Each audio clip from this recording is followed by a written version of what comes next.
Sindikata e Shërbimit Diplomatik të Maqedonisë në një letër të hapur drejtuar, siç theksojnë ato, UD Ministrit për Punë të Jashtme Ilia Isailovskit kërkojnë shpjegim se si edhe pse është zgjedhur dhe i është vërtetuar mandati si deputet, Nikola Popovski vazhdon të kryejë funksionin e tij në MPJ, kur dihet që në ditën e vërtetimit të mandatit të deputetit, sipas ligjit dhe duke u thyrur në nenet e ligjit për zgjedhjet, atij i përfundon funksioni si zëvendës ministër dhe ministër për punë të jashtme.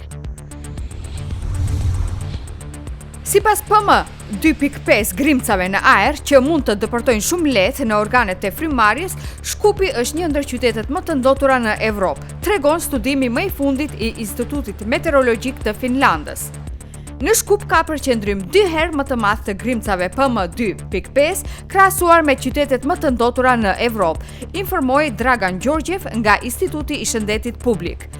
Studimet e Institutit Finlandes e vërtetojnë analizën e Institutit të Shëndetit Publik, sipas të cilit 1300 jetë në vit shuhen si pasojë e ndoqjes së ajrit në Maqedoni, e që ndikim më të madh ka te grupet më të ndjeshme të popullatës. Julian Assange do e lëshoj ambasadën në Ekuador, ku ndodhet tashmë plot 4 vite dhe do dorëzohet për ekstradim në SBA pas faljes që presidenti Obama i bëri Chelsea Meningut.